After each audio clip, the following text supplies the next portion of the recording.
Hi everybody, it's Patrick here from the Rendezvous Point, and I wanted to take an opportunity to review quickly the Skechers GORun Strada. Now this is a heftier shoe, or a beefier shoe than I would normally run in, but I wanted something that I could take out on recovery days or easy run days, and that would be a visual and also sort of tactile reminder of the fact that I need to have days that are not as intense as some of my hard workout days. And because there's more to the Strada, that is exactly what it provides for me. So there is still sort of some great features. Actually, there are many great features about this shoe. But some of the things that I'll note that are different from some of the other shoes that I have in my rotation are that it is heavier. So this comes in at size 10, just around 10.5 ounces. So although it's still extremely light as far as many road running shoes go, it is on the heavier side of the shoes in my current arsenal.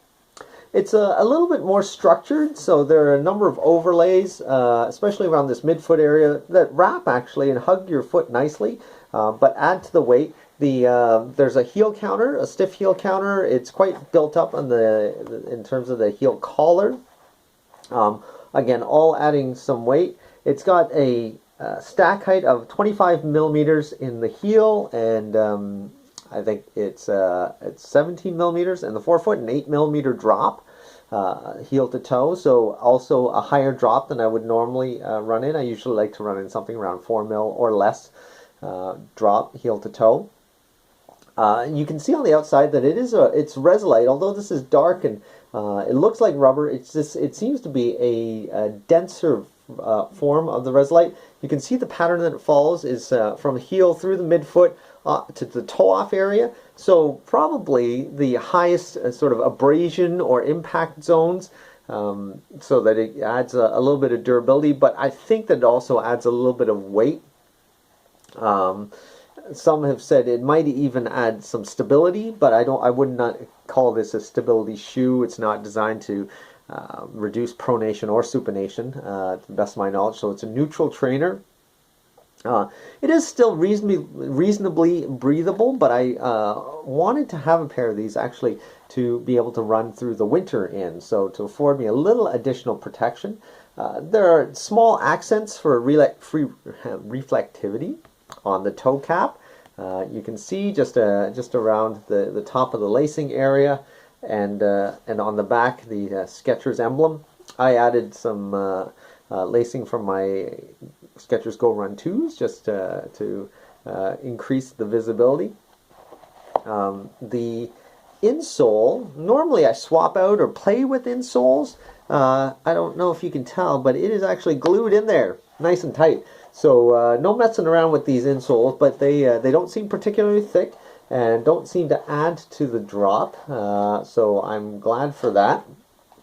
All in all, these are actually a surprisingly good shoe. Not surprising in terms of workmanship, not surprising for Skechers, surprising to me, because I thought that these would just be, you know, a little sort of clunkier, if you will, than the shoes that I normally run in. But they're great on easy days. They've actually carried me through some fast paces when I've been running with others, and they decided, or I decided, to get a little competitive and throw in little fartlek bursts or something.